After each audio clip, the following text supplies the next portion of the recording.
चलो दोस्तों, इस समय मैं शाहजहांपुर बॉर्डर पे हूँ। ये बॉर्डर जो है राजस्थान और दिल्ली को जोड़ता है। और आपको बताएं कि दिल्ली से 90 किलोमीटर दूर है। लिहाजा जो 5 बॉर्डर पे धरने चल रहे हैं किसानों के, उसमें शायद सबसे दूर पड़ता है दिल्ली से।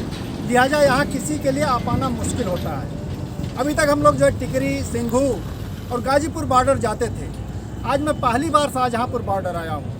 मुझे लगा कि शाहजहांपुर बॉर्डर पर क्या हो रहा है, किसान क्या कर रहे हैं, और इससे जुड़े हुए जो राज्य हैं, वो हरियाणा हो, राजस्थान हो, बगल का मध्य प्रदेश हो, वहाँ क्या कुछ हो रहा है वो ज़रूर जानना चाहिए। तो उस नज़रिए से मैं आज यहाँ आया हुआ हूँ। और आपको बताएं कि आज किसान आंदोलन के करीब 3 महीने से ऊपर हो गए। 94वां दिन बताया जा रहा है। और जो संयुक्त मोर्चा का कार्यक्रम था, उसमें आज उसने युवा दिवस के तौर पर घोषित किया था। आज जब हम लोग यहाँ आए तो देखे यहाँ मंच का संचालन भी युवा कर रहे थे, उसमें भाषण भी युवा कर रहे थे। और इसके साथ ही वो कह रहे थे कि युवा तो मोर्चा संभालेगा ही, जो बुजुर्ग हैं उनको भी नौजवानों के जोश से भरना होगा और तभी लड़ाई आगे बढ़ पाएगी। इस समय आप देख रहे हैं यहाँ तमाम लोग इकट्ठा हैं, जो यहाँ करीब 3 महीने से डटे हुए हैं। सारे किसान हैं, किसानों के नेता हैं, यूथ हैं, महिला भी हैं। ये सारे लोग यहाँ धरनारत हैं। और आपको बताएं, जो सबसे खास बात है इस आंदोलन की, बहुत ही रणनीतिक तरीके से आंदोलन चलाया जा रहा है। संयुक्त मोर्चा जो है पूरे देश के स्तर पे किसानों के आंदोलन को कैसे बढ़ा दिया जाए, फैला दिया जाए, उसकी जो रणनीति है वह अब तक के तमाम आंदोलनों से बिल्कुल अलग है। इसने अगर दिल्ली बॉर्डर पर अपने मोर्चे लगाए तो आंदोलन को ऐसे ज़मीनी स्तर पर ले जाया जाए, जनता के बीच ले जाया जाए, उस लिहाज से पंचायतें शुरू हो गई हैं। अभी जब मैं आपके बीच बात कर रहा हूं तो हमको बताया गया कि श्री गंगानगर में, पदमपुर में इस समय एक पंचायत चल रही है। और इसी तरह से लगातार राजस्थान के अंदर पंचायतें हो रही हैं। तो आज हम यहाँ जानने की कोशिश करेंगे कि यहाँ क्या कुछ हो रहा है इस बॉर्डर पर, और इसके अलावा राजस्थान में कैसे आंदोलन को आगे बढ़ाया जा रहा है, और अलग अलग सबकी क्या भूमिका है। सबसे बारी बारी से बात करेंगे। लेकिन शुरुआत हमको लगता है करनी चाहिए युवाओं से, नौजवानों से, जिनका आज दिन है, जिन्होंने आज मोर्चा संभाला है। और शायद आने वाले दिनों में इन्हीं के नेतृत्व में लड़ाई आगे बढ़ेगी, क्योंकि कोई भी आंदोलन हो वो सफलता की मंजिल तभी तय करता है जब उसकी रीढ़ मजबूत होती है, उसका अगुवा मजबूत होता है और जोशीला होता है, हौसले से भरा होता है और युवाओं में जज्बा होता है। वो जेपी का आंदोलन हो या कि आज़ादी की लड़ाई, भगत सिंह के सपने हो या आज़ाद के अपने कलेवर, पूरे आंदोलन का नेतृत्व किए हैं। आप अपना नाम बताइए। नवीन सोलोत। नवीन जी, मैं अभी देखा आप सभा का संचालन कर रहे थे, तो किस लिहाज से आज संचालन आप लोग संभाले हुए थे? देखिए, मोदी सरकार का कोई भरोसा तो है नहीं। वो हमारे जो आगू हैं उनको कभी उठा के जेल में बंद ना कर दे, इसलिए हमारा जो नया नेतृत्व है उसको खड़ा करने के लिए आज ये दिवस मनाया गया था। और इसका एक ही है कि नए नेता जो है किसान कौम से निकलकर आगे आए, इसका एक ही मोटिव था। तो आज कितने युवाओं ने यहाँ भाग लिया संचालन में और कितने ने अपना भाषण दिया? आप देखिए कि आज युवा ही संचालन कर रहा था, युवा ही भाषण दे रहा था, और आज युवाओं की संख्या बाकी दिनों से ज़्यादा थी। तो आज बढ़ चढ़ कर युवाओं ने हिस्सा लिया है आंदोलन में। आप अपना नाम नवीन बताएं। हाँ जी। नवीन जी, ये आंदोलन बॉर्डर पे भी चल रहा है और ज़मीन पर भी अब फैल रहा है, पंचायतें हो रही हैं। हमको एक रिपोर्ट, संक्षेप रिपोर्ट अगर आपसे पूछें कि आज जो तस्वीर है अभी पंचायतों की, वो क्या है? देखिए, संक्षिप्त में अगर कही जाए तो ये कहें कि जब तक इस सरकार को वोट की चोट का डर नहीं होगा तब तक ये हिलेगी नहीं, ये टस से मस नहीं होगी। अब इनको कहीं ना कहीं लग रहा है पंचायतों से कि आम किसान जो है, आम किसान तक ये आंदोलन पहुंच गया है। अब इनको चिंता सताने लगी है कि आने वाले समय में आपके वोट को भी खतरा है। तो सीधा सा मैसेज है। आज गढ़साना में और पदमपुर गंगानगर में बड़ी पंचायतें हैं, तो इनको कहीं ना कहीं डर तो है कि आपको वोट की चोट पड़ने वाली है। कितने लोगों की हिस्सेदारी हो रही है, कुछ रिपोर्ट मिली आपको? देखिए, हमें जो आज की रिपोर्ट है, लगभग गंगानगर में 50,000 से ऊपर की संख्या बताई जा रही है, और वहाँ उससे भी ज़्यादा की संख्या बताई जा रही है गढ़साना में। शशिकांत जी, आप भी युवा हैं और मैंने देखा कि आप आगमन संभाल रहे थे। अभी जो पंचायत हो रही है उसमें जो भागीदारी है, नौजवानों की भागीदारी क्या उसी स्तर पर हो रही है या कुछ कमी दिख रही है? अभी जो पंचायतें चल रही हैं उसमें मुख्य भूमिका नौजवानों की है, क्योंकि राजस्थान की सीमाएं इस शाजापुर बॉर्डर से 600 से लेके और 700, 750, 800 किलोमीटर के बीच में आती हैं। अगर मैं बाड़मेर के किसी गांव की बात करता हूं, जैसलमेर, गंगानगर के किसी गांव की बात करता हूं, तो वो करीब करीब 700 किलोमीटर होता है। युवा अपनी पढ़ाई छोड़ के आंदोलन स्थल पर नहीं आ पाया था, तो उनकी डिमांड पर ही इन मोर्चों के जो प्रतिनिधि हैं वो वहाँ पर जा रहे हैं, जिससे कि वो अपने डिस्ट्रिक्ट में, अपने इलाके में अपना पार्टिसिपेशन कर सकें। लेकिन ये निश्चित है, अब जब भी संयुक्त मोर्चा कोई कॉल करेगा उसमें बुजुर्ग पीछे होंगे, युवा आगे होंगे। जिस आंदोलन में युवा आगे रहे हैं, आप बहुत समझदार हैं, देश बहुत समझदार है, दुनिया बहुत समझदार है, वो अंदाज़ा लगा सकती हैं जिस आंदोलन में युवा आगे हों उस आंदोलन का अर्थ क्या होता है। निश्चित तौर पे युवा अपनी लड़ाई जीतेंगे। देखिए, शशि जी कह रहे हैं कि युवा जो है आंदोलन में इसलिए भागीदारी अभी उस स्तर पर नहीं कर रहा था क्योंकि उसकी पढ़ाई चल रही थी, लिहाजा उसकी डिमांड थी कि पंचायतें शुरू हों जिसमें वो भागीदारी कर सके। और आने वाले दिनों में गर्मी की छुट्टी होने जा रही है, उसमें युवा खाली हो जाएगा और इनका भी कहना है कि बॉर्डर पर वो संख्या बढ़ जाएगी। मेरे साथ देखिए एक महिला है, इनसे जानना जरूरी है क्योंकि इस आंदोलन में महिलाओं की बढ़ चढ़ कर भागीदारी हो रही है। ये पहला आंदोलन हमको लगता है देश के स्तर पर हो रहा है जिसमें महिलाएं जो खेतों में काम करती हैं, घरों में काम करती हैं, वो सड़क पर आंदोलन का नेतृत्व कर रही हैं। ये बहुत बड़ी बात है, आधी आबादी जागी है। आप अपना नाम बताइए पहले। जी, ईशा शर्मा नाम है और गंगानगर जिले से बिलोंग करती ये जो महिलाओं की भागीदारी बढ़ी है, इसके पीछे क्या वजह है? देखिए, महिलाएं तो पहले भी कंधा से कंधा मिलाकर पुरुषों के साथ खेती बाड़ी हो, परिवार हो चलाना, चूल्हा चौका हो, सब जगह पे थी। लेकिन आज एक मौका है, जब आज अगर महिलाएं आगे नहीं आई तो फिर कभी भी नहीं आ पाएंगी किसानों की भागीदारी, क्योंकि वो किसान परिवार से हैं, महिलाएं उसी घर से हैं। तो आज अपने बच्चों की परवरिश पर जब सवाल उठ गया, उनकी रोजी रोटी पर सवाल उठ गया, तो उनको आगे आना ही पड़ेगा। तो महिलाएं पीछे कैसे रह सकती थी? जैसे कि मोदी जी के और उनके आरएसएस के लोग बोलते हैं कि महिलाएं आंदोलन में क्या कर रही हैं, सीनियर सिटीजन क्या कह रहे हैं, तो क्या महिलाओं के बिना परिवार पूरा है? तो इसलिए उसका जवाब उनको हम देते हैं कि महिलाएं आंदोलन में साथ हैं। अपने भाषण में मैंने सुना आप कहते हुए पाई गई कि वहाँ आपका जो घर है, जो गांव है, तो चारों तरफ से बीजेपी के समर्थकों से घिरा हुआ है। अभी क्या तस्वीर बन रही है जबकि सरकार के खिलाफ आंदोलन चल रहा है और सरकार की नीतियों के खिलाफ है? तो वहाँ भी किसान होंगे और तमाम ऐसे लोग होंगे जो इन नीतियों से प्रभावित हो रहे हैं। तो क्या अभी भी वहीं खड़े हैं या कुछ आगे बढ़े हैं? देखिए, आरएसएस, बीजेपी चाहे हो कांग्रेस, पहले वो किसान है। जब उसको ये बात समझ आ जाएगी तो आपके चैनल के माध्यम से भी पहले तो शुक्रिया करूँगी कि आप यहाँ पे पहुँचे, क्योंकि सोशल मीडिया के अलावा किसान का कोई सपोर्ट नहीं कर रहा। हमारी बात पहुँचाने के लिए हम अपने एफर्ट कर सकते हैं, लेकिन कोई चैनल नहीं दिखा रहा, पहली बात। दूसरा, अगर बीजेपी की बात करें, उसका गढ़ कहें, तो किसान अगर ये सोचता है कि हमारी वहाँ सभाओं में नहीं पहुँच सकते, हम बीजेपी वाले घोषित हो जाएंगे, वहाँ से उनको पार्टी से निकाल दिया जाएगा, तो ये उनके लिए बहुत अच्छा मौका है। जो मैं मेरे गांव की बात करूं तो वहाँ पे मेरे गांव से अकेली मैं आई हूँ, मेरा परिवार भी नहीं आ पाया किसी कारणवश।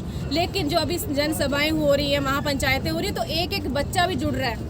थोड़ा तो कुछ टाइम पहले मैं जब गांव में गई, मैंने सवाल उठाए कि आपकी खेती पर सवाल उठ रहा है, आपके रोजगार पे उठ रहा है। तो जो यूथ था, युवा था, वो परेशान इसीलिए था कि आधी ज़िंदगी उनकी पढ़ाई करते निकल गई, फोटोकॉपियाँ करते निकल गई, लेकिन रोज़गार का आज भी सवाल मुद्दा वैसे ही है। जैसे प्रधानमंत्री जी अपने भाषणों में कहते हैं, एक लोभित लालच दे के उनको वोट के पर्पस उनका यूज़ किया जाता है, लेकिन यूथ आज भी पीछे ही खड़ा है, उनको कहीं नहीं है। लेकिन हम कहते हैं कि आज ये मौका है, सुनहरा मौका है, किसानों के साथ बढ़ चढ़ के वो भाग ले भी रहे और आगे साथ देगा भी वो। दोस्तों, मैं आपको बताऊं कि अभी जो सोशल मीडिया है, उसका ट्विटर है, उस पर एक चीज़ ट्रेंड की है, मोदी रोजगार दो, ये हैशटैग था और उसमें 60 लाख लोग, 6 मिलियन लोग जो है उसको ट्वीट किए हैं, रीट्वीट किए हैं। और कहा जा रहा है कि अभी किसानों का आंदोलन है जो पूरे देश को जो है चला रहा है और केंद्र सरकार को घेर दिया है। अगर इसमें युवाओं की भागीदारी हो जाती है, अगर उनके सवाल, बेरोजगारी के सवाल उससे जुड़ जाता है, तो आंदोलन जो है बहुत मजबूत हो जाएगा और तब मोदी सरकार के लिए कहीं निकलने का रास्ता नहीं बचेगा। अगर आपसे पूछें, आप अभी यूथ के रूप में देख रहे थे, भाषण कर रहे थे, कि जो नई तस्वीर बन रही है, क्या युवाओं का एजेंडा आगे आ सकता है? सबसे पहले मैं आपको याद दिलाना चाहूँगा कि जब देश की आज़ादी आंदोलन चल रहा था तो महान क्रांतिकारी योद्धा हुए नेताजी सुभाष चंद्र बोस, उन्होंने उस समय भी कहा था कि हर युग में वो छात्र व नौजवान ही होते हैं जो सामाजिक बुराइयों के खिलाफ, हर प्रकार के अन्याय शोषण के खिलाफ वो आगे आते हैं इसके लिए उनको गांव में, शहरों में, गंदी बस्तियों में जाना पड़ेगा और हर किस्म के शोषण अन्याय के खिलाफ उनको लड़ाई लड़नी होगी। तो मैं समझता हूँ कि आज जो किसान संयुक्त मोर्चा नेतृत्व मंडली ने जो बात कही कि हर मोर्चे पे किसान नौजवान साथी इस मोर्चे को संभालेंगे, उनको ज़रूर पता है। किसान जो संयुक्त मोर्चा है बड़े अनुभवी, बड़े अच्छे पढ़े लिखे, उनका काफ़ी अनुभव है, वो इस चीज़ को बड़ी बेहतरी से समझते हैं कि जिस तरह से मोदी सरकार ने जो तानाशाही रवैया पिछले करीब 3 महीने से हमारे पिता तुल्य किसान साथी ज़बरदस्त सर्दी में बैठे थे, अब गर्मी शुरू हो गई है, उनको पता है कि आंदोलन को वो कुचलना चाहती है। तो संयुक्त मोर्चा की जो समझदारी है, उसने समझा कि क्यों ना ये आंदोलन नौजवानों के हाथों में दिया जाए। ये एक तरह से हम नौजवानों के लिए एक सीखने का तरीका है और मैं समझता हूँ कि इशारा है किसान नेतृत्व का हम नौजवानों के प्रति कि हम एक अनुशासन में इस आंदोलन को आगे बढ़ाएं। लेकिन ये युवा इसको कितना ग्रहण कर रहा है, सबसे बड़ा सवाल है। देखिए, कोशिश नेता कर रहे हैं, लेकिन आवाज़ वहाँ तक पहुँच रही, क्या वो तैयारी हो पा रही, वो आने के लिए तैयार है, इसका क्या मसला है? देखिए, जो नौजवान जो होता है वो कभी घर फ्री नहीं बैठ सकता। उसकी में जो एनर्जी होती है, जो स्फूर्ति होती है, वो उसको ज़रूर यूटिलाइज करता है सामाजिक काम में, खेल में, पढ़ाई में। तो जो आज जो संयुक्त मोर्चा ने जो एक बात कही है, जो नेतृत्व दिया है, इससे आज आपने देखा कि नौजवानों के बीच एक नया जोश, एक नई जिम्मेवारी बोध आई है। और जो आपने बताया कि जब कल जो हैशटैग ट्रेंड हुआ, मोदी जी रोजगार दो, मामा रोजगार दो, 2 करोड़ के झूठे वादे करने बंद करो, इस बात को लेकर आप समझ सकते हैं कि रोजगार एक नौजवानों के लिए बहुत बड़ी गंभीर समस्या है। तो जिस बच्चे को रोजगार नहीं मिलता, वो खेती बाड़ी करके, उसमें मजदूरी करके गुजारा कर लेता था।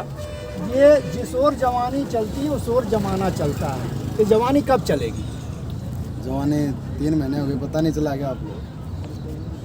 मैं कुलदीप चौधरी, प्रदेश राजस्थान युवा घाट महासभा से हूँ और पिछले 3 महीने से हम यहीं पे हैं, मोर्चे पे हैं। तो आप यूथ की बात कर रहे हो, तो पहले जैसे पंजाब खड़ा हुआ, पंजाब में हरियाणा सरकार बीजेपी की है, उन्होंने रोकने की कोशिश करी, तो यूथ ही तो था। वो बड़े बड़े बैरिकेड्स लगाना, खड्डे खुदवाना, ये जो बूढ़े आपको दिखाई दे रहे हैं, ये बहुत ही स्ट्रॉन्ग आदमी है। पहले भी लड़ाई लड़ी है, इन्होंने समझा कि अपने आने वाली पीढ़ी को कैसे बचाया जाए, तो इन्होंने ताकत दी। ये हमारे फाउंडर मेंबर हैं, फाउंडर में सदस्य हैं जिन्होंने हमें जन्म दिया है। हमने पहली बैरिकेड तोड़ के वहाँ पे गए थे, दिल्ली की छाती के ऊपर, वहाँ युवा ही बैठा था। आज ये गांव में आंदोलन फैल चुका है। तीसरे नंबर हमारा राजस्थान था। आज स्थिति यह है कि कल एक महापंचायत थी करौली के अंदर, वहाँ पे गुजर मीणा सबसे ज़्यादा बाहुल इलाका है। वहाँ पे आपको 1 लाख से भी अधिक आदमी वहाँ पे डटे हुए थे इस धूप के अंदर। कोई वहाँ पे टेंट की व्यवस्था नहीं थी। सबने चंदा इकट्ठा किया है हमारे संयुक्त किसान मोर्चे को बलवान बनाने के लिए। रोज़ हर घर से आते हैं युवा, सुबह आते हैं। और आप देखना चाहते हैं कि युवा कम है या भागीदारी नहीं है। मैं आपको बताऊँ, जिस दिन संयुक्त मोर्चे से ऐलान हो जाएगा कि संसद को घेरना है, तब आप गिन नहीं पाओगे कितने हैं। ये हम युवा ही थे जिसने इस सरकार को बनाया था। जैसे मोदी सरकार बता रहे अपने आप को कि एक झांसा दिया गया लोगों को, तब पहले भी सरकारें बदली हैं तो वो एक परिवर्तन लाने के लिए बदली। हाँ ठीक, अब की बार कुछ अच्छा होगा। तो हम लोगों ने, मैं स्वीकार, हमने भी वोट दिए हैं मोदी जी को। भाई ठीक है, मोदी अच्छा काम करेगा, चलो इसको भी लाके देखते हैं। लेकिन इसने जो हालत है आज आपस में जातियों को लड़ाने की आपस में धर्म को लड़ाने की आप देखिए, देश में पहली बार हो रहा है कि आंदोलनरत जो लोग हैं उनको डर है हमारे मोर्चा के। आपके पास आऊँगा। ये बताइए, पूरे देश के अंदर पंचायतें हो रही हैं, बड़ी बड़ी रैलियाँ हो रही हैं और किसान 70%, 60% आबादी बताया जाता है किसानों पर निर्भर है, वो उसमें पूरा शरीक है। बावजूद इसके मोदी टस से मस मोदी सरकार नहीं हो रही है। ऐसा क्या लग रहा है, क्यों ऐसा हो रहा है? सर, आप कैसे कह सकते हो कि टस से मस नहीं? बंगाल में जो विधानसभा चुनाव हो रहा है सबसे अहम है। जब अमित शाह, जेपी नड्डा उस चुनाव को बीच में छोड़ के और उत्तर प्रदेश में आते हैं कि इन जाटों को, इन किसानों को आप कैसे करके समझाओ। और संजीव बलियान जी है, उनके केंद्रीय मंत्री है, हमारी जाट कौम से है, जाट बिरादरी से है, उनकी ड्यूटी लगाते हैं। मगर हमारे जो अगवा जो नेता है या हमारे जो खाप पंचायत के लोग हैं उन्होंने उनको गांव में तक नहीं आने दिया। तो आप कैसे मान सकते हैं कि उनको डर नहीं है हमारा? अगर डर नहीं होता तो क्या वो बंगाल जैसा अहम चुनाव छोड़ के यूपी में आते या हरियाणा में मीटिंगें करते?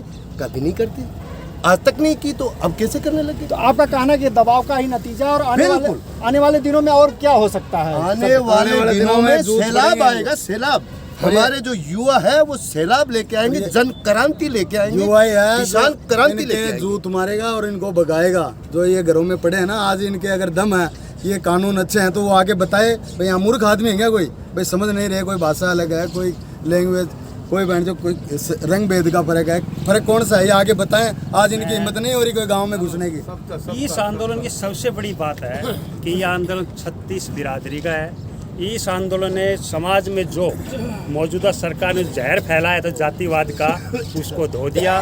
जो धर्म की लड़ाई थी उसको धो दिया। और सबसे बड़ी बात इस आंदोलन में, पहले जो आंदोलन होते थे उसमें आम जनता आंदोलनकारी हिंसा करते थे। इसके अंदर सरकार हिंसा करवाना चाहती है आंदोलनकारियों, किसी को एक थप्पड़ तक नहीं मारा है। दूसरी बात, पहले सरकारें सड़कें बनाती थी, इस आंदोलन में सरकारें सड़क खुदवा रही है, बैरिकेड लगा रही है, किले लगवा रही हैं। तो कैसे ये मोदी सरकार किसानों के आंदोलन से डरे हुए हैं? आप अपना नाम बताइए पहले। मेरा नाम दयाराम है जी। आप श्री गंगानगर से हैं सर? हाँ, गंगानगर तो पदमपुर से जहाँ रैली हो रही है। हाँ जी। तो पहले उसकी रिपोर्ट दीजिए, फिर आपसे बात करते हैं। हमारे वहाँ 50,000 से 1 लाख तक आदमी पहुँचे हुए हैं। हमारे गांव से 100 आदमी पहुँचे हुए हैं, हमें 50 किलोमीटर दूर है। वहाँ से कोई वहाँ पर जगह ही नहीं है, जो आदमी बहुत ज़्यादा हो रहे हैं बेड़े। हम अब अगर आपसे पूछें, आपका जो गांव है उसकी आबादी कितनी है और इस आंदोलन में समर्थन में कितने लोग हैं? समर्थन में हमारे आधा गांव है जी, आधा बीजेपी का है, आधा है। अब हम उनको सभी को जोड़ रहे हैं। नहीं, तो अभी ये जो आधा बीजेपी का है वो किस वजह से, मतलब उनको नहीं लग रहा है कि उनको भी नुकसान हो रहा है, उनकी खेती जा सकती है, तो उसके बाद भी वो बीजेपी के साथ हैं? नहीं जी, अब वो हमारे वहाँ आंदोलन में गए हो, ये अब सभी जा रहे हैं। वो आधे भी अब जा रहे हैं जो बीजेपी जा के रहे साथ हैं। हैं, पहले नहीं थे, अब जा रहे हैं आंदोलन में। देखिए, बहुत महत्वपूर्ण बात कर रहे हैं, पदमपुर के हैं रहने वाले, जहां आज रैली हो रही, कह रहे हैं 50,000 से 1 लाख की भीड़ वहां इकट्ठा हुई है। और सबसे खास बात है कि इनका आंदोलन, इनका जो गांव है उसमें आधे लोग अभी किसान आंदोलन के साथ थे, आधे बीजेपी के साथ थे। अब इनका कहना है कि सारे लोग जो है अब जा रहे हैं, आंदोलन में शरीक हो रहे हैं। जो बीजेपी के लोग थे वो भी अब आ गए हैं किसानों के साथ। तो आप समझ सकते हैं जमीनी स्तर पर बीजेपी को कितना नुकसान हो रहा है। जी नहीं, मैं आपको बताना चाहता हूँ कि जो गड़साना मंडी है उसमें बीजेपी बहुल है, फिर भी आज टिकैत जी की सभा में कम से कम 50 से 60 हज़ार आदमी आए। जो उससे पहले टिकैत जी के बगैर एक महासभा हुई थी रायशे नगर में हमारे, मैं भी श्री गंगानगर का रहने वाला हूँ, सूरतगढ़ विधानसभा से आता हूँ, और वहाँ भी कम से कम 30 से 35 हज़ार आए थे। मगर वहाँ टिकैत जी नहीं थे। लोग कहते हैं कि टिकैत जी अपने वो है आइकॉन है, तो टिकैत जी की वजह से भीड़ हुई। नहीं, हमारे रायशे नगर में जो सभा हुई उसमें टिकैत जी नहीं थे। और कितनी संख्या? लेकिन 35 से 40 हज़ार आदमी थे। मंडी में खड़ने के लिए जगह नहीं थी, मैं वहाँ खुद था।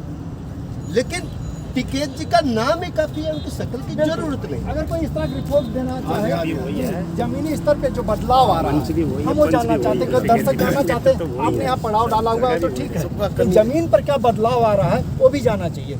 किस रूप में आप अपने जमीन पर बदलाव देखते हैं? मैं 10 दिन से अपने घर से आया हूँ। मेरा गांव मुस्सेपुर है, बहुत हरियाणा का काफ़ी पढ़ा लिखा गांव है।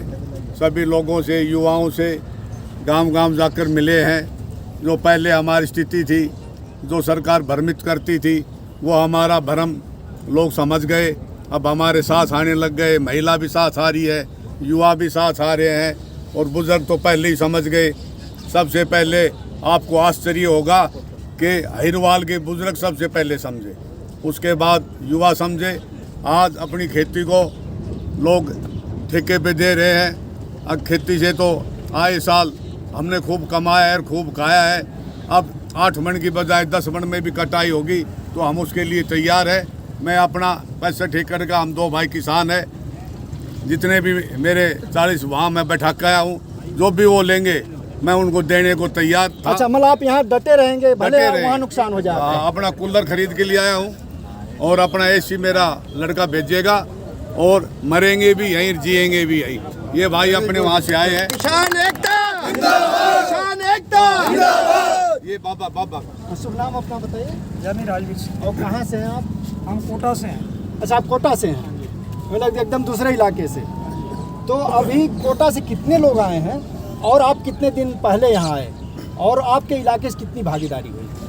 हम 7 दिसंबर से कोटा से आए और 13 दिसंबर तक हम टिकरी बॉर्डर पे रहे। अपना लंगर है जहाँ बाबा लखा सिंह जी का, और हम 14 दिसंबर को शाम को जहाँ आए थे। 14 दिसंबर के यहाँ डटे हुए हैं, लंगर चलता है, सेवा में डटे हैं। हमारे कुछ जत्थे बना रखे हैं, 10 आदमी जैसे 20 आदमी एक वीक के लिए, हफ्ते के लिए आते हैं, वो चले जाते हैं, दूसरे आ जाते हैं। ये टर्न बाई टर्न ऐसे हमारा चल रहा है। तो हम बहुत आगे के आगे बोल भी रहे हैं। मैं तो यही बोलता हूँ, मंच पे भी डेली बोलते हैं, भाई ये अब नहीं ना होगे, ये ज़मीनों की लड़ाई नहीं है, ये जिनसों की अपने आने वाली जो पुश्तें हैं आगे, उनकी लड़ाई है। आज ये जो कानून लागू रह गया, ये गवर्नमेंट हमारे को, जो इंडिया के जो किसान हैं, इनको मार देगी। इतने खतरनाक कानून है, पर किसान इतने ज़ोर से डटे हुए हैं अलग अलग जगह। सबसे बड़ी बात ये है कि वहाँ मंच से लेके आगे तक जहाँ तक आंदोलन है, इतनी खूबसूरत देखने को मिलता है कि सारे धर्मों के लोग, मुसलमान भाई, हिंदू भाई, जैनी, बोधी, सिख भाई का लंगर लगा के बैठे हैं, वहाँ मंच पे एक साथ बैठते हैं, पंगत में एक साथ बैठते हैं। किसी ने कभी किसी से नहीं पूछा भाई तेरी जात क्या है, तेरी पात क्या है, कैसे तू बड़ा है, कोई नीचा है। सबसे बड़ी बात थी जो सदियों से धार्मिक मंदिर, गुरुद्वारे, मस्जिद, चर्च जो काम नहीं कर सके, वो आंदोलन ने सबको एक जगह पे बिठा दिया। देखिए, बहुत बड़ी बात कह रहा है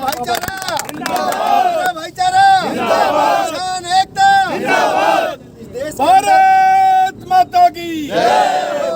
इस देश के अंदर पिछले 7 सालों में जो नफरत और घृणा का जो है बीज बोया गया था, उसका जो प्रचार प्रसार हुआ था, इनका कहना है कि उस आंदोलन ने सबको धो दिया है, सबको एक कर दिया है। किसान आंदोलन इस रूप में पूरे समाज को किसान आंदोलन ने पवित्र कर दिया अपने तरीके से कहें। और जो खेती की लड़ाई है वो सिर्फ खेती तक सीमित नहीं है। बाबा जी ने कहा ये जो है अगली पीढ़ी को बचाने की लड़ाई है।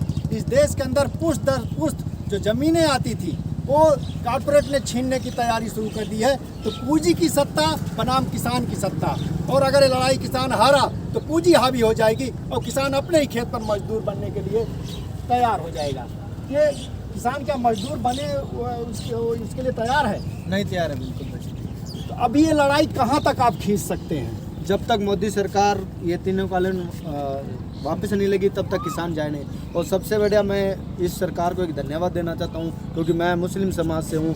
जो 7 सालों में हिंदू मुस्लिम लोग एक मुस्लिम को घृणा की नज़र से देखते थे, जहाँ पंजाबी कम्युनिटी को लोग, ये सच्चाई है, परंतु आज इन्होंने हम सभी को एक कर दिया। इसके लिए मैं मोदी सरकार को धन्यवाद देना चाहता हूँ। शुभ नाम अपना बता। सद्दाम हुसैन जी, हनुमानगढ़ से। आप हनुमानगढ़ से? जी जी जी, आप कुछ बोलना चाहेंगे? हाँ, मैं बोलना चाहूँगा। जी। मैं भरतपुर से आया हूँ। महाराज सूरजमल का नाम सुना होगा जाट भाइयों का। जो महाराज सूरजमल हमारे जो पूज्य पिता के समान है, मैं वहाँ से आया हूँ। और मैं अपने किसान भाइयों की तरफ से एक संदेश देना चाहता हूँ इनको, जो किसानों की नहीं सुन रहे, जो बच्चे भूखे मरने लग गए, किसानों के बच्चे जो फैक्ट्रियों में हैं उनके साथ अन्याय हो रहा है। किसी भी जगह पे बच्चों को, हमारे किसान भाइयों के बच्चों को, किसानों को किसी भी तरह पे किसी तरह की कोई संतुष्टि नहीं है। लेकिन मैं इनको एक किसानों के माध्यम से एक चेतावनी देना चाहता हूँ कि एक दोहा के माध्यम से कहना चाहता हूँ कि बेशक पहनो बरमाला, बिन सजनी के सजन नहीं होता, मजबूत इरादे किए बिना व्यसनों का तजन नहीं होता, एक झूठ बोलने वाले की बातों में वजन नहीं होता, बेशक जगिए दिन रात मगर बिन भाव के भजन नहीं होता। ये किसान है और अपनी औकात दिखा देंगे। और अभी तो युवा आने वाले हैं, युवाओं ने ही प्रधानमंत्री जी को सीट पे बिठाया है। युवा इतनी ताकत रखते हैं मेरे देश के, 1 मिनट में उखाड़ के फेंक देंगे। हिंदू मुस्लिम भाई भाई साहब, ये जुन से आए हैं। आ रहे हैं। शुभ नाम अपना बताइए। हरनाथ भुट्टो जी के ये कह रहे हैं सबक सिखा देंगे मोदी साहब को, उनकी सरकार को। ये मतलब आप भी उसी भरोसे से भरे हैं? तो ये भी हमारे भाई हैं, सभी खड़े भाई हैं, सब तो सहेंगे ही। उनको तख्त पर उठाया है न्याय करने के लिए, अब वो अन्याय कर रहा है। तो हमारे में इतना जोश है, जब तक कानून वापस नहीं लेता सब सिखाया जाए उसको। लेकिन उनके पास पैसे की बड़ी सत्ता है, उनके पास अडानी अंबानी है, उनके पास पूरा कारपोरेट है। वो कह रहे हैं उनके बल पर हम आपको पीछे धकेल देंगे, किसानों को पीछे धकेल देंगे। पैसे के बल पर तगड़ा नहीं होता। नौजवान की ताकत क्या है, जो नौजवान हाथ में 10 हुई है, इसमें ताकत पैसे का नहीं है। तो अब जनता की ताकत पर ढकेल देंगे। जनता की तरफ से खेल देंगे। आप क्या इनसे सहमत हैं? हाँ बिल्कुल जी, जनता की बहुत बड़ी ताकत होती है, किसी भी मतलब पार्टी है भी सकती है और उसको सत्ता भी दे सकती है। जमानत जब्त करवाई थी। तो जी आप पैसे की बात करते हैं। पहले आप अपना नाम बताओ। नाम बताओ। झुंझुनू जिले से हूँ, किसान यूनियन का अध्यक्ष हूँ, क्या बात है? अध्यक्ष। जी जी। आप बोल रहे हैं कि पैसे से खरीद लेंगे। पिलानी के अंदर बिल्डा और गिल्ला का चुनाव हुआ था, उसमें गिल्ले ने बिल्डे को हरा दिया था। पैसे से नहीं खरीद सकते किसान को। आप समझते हो, काला नाग होता है, उसकी पूंछड़ी पर पग टेक देता, क्या करता हो? किसान जाग उठा है और सरकार जा चुकी है, बचे नहीं की सरकार तो ये समझ लो जा चुकी है। और सब भाई एक है। क्या बोलते थे कि पंजाबियों का आंदोलन है? नहीं, पूरे हिंदुस्तान का आंदोलन है, पूरी बिरादरी का है, सब भाई हैं।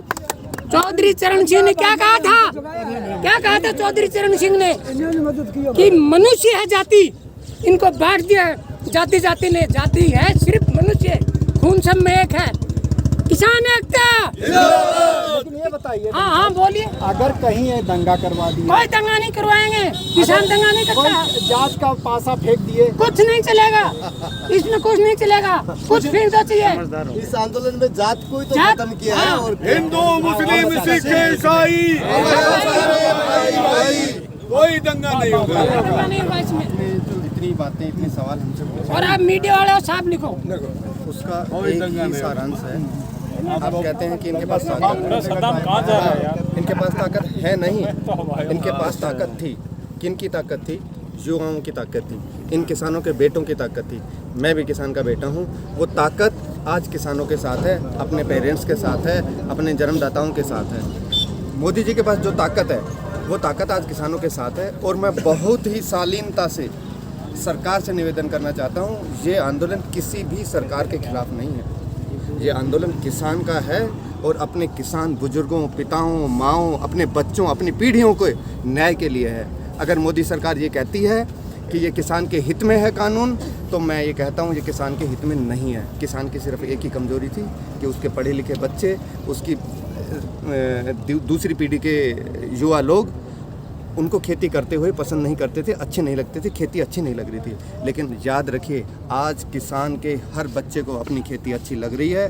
और मोदी ही क्या, जो लोग अभी ये समझ रहे हैं कि ये राजनीतिक दलों द्वारा पैदा किया हुआ एक कृत्रिम आंदोलन है, मैं कहना चाहता हूँ कि महान भाव, आप जो ये कह रहे हैं, मैंने अभी कुछ दिन पहले टीवी पे सुना कि ये तथाकथित आंदोलन नहीं, ये तथाकथित आंदोलन नहीं है, ये आंदोलन है और आपको उखाड़ फेंकने का नींव डाली जा चुकी है। सरकार को उखाड़ फेंकने की नींव डाली जा चुकी है, कृत्रिम आंदोलन नहीं है। सरकार को देखना होगा। शशि जी ये कह रहे हैं, जोश मलिहाबादी ने कहा था कि जो किसान होते हैं वो सभ्यता की रीढ़ होते हैं। और इस देश के अंदर या पूरे दुनिया के अंदर कोई भी जो सभ्यता पड़ी है, आप जानते हो, नदियों किनारे रही, विकसित हुई है और उसमें किसान उसके केंद्र में हुआ करते थे, उनका पशुपालन होता था और पीढ़ी दर पीढ़ी ये चीज़ चली आ रही थी। लेकिन एक ऐसी सरकार आई है जिसने पूरे सभ्यता से ही किसानों को काटने का मंसूबा पाल लिया है,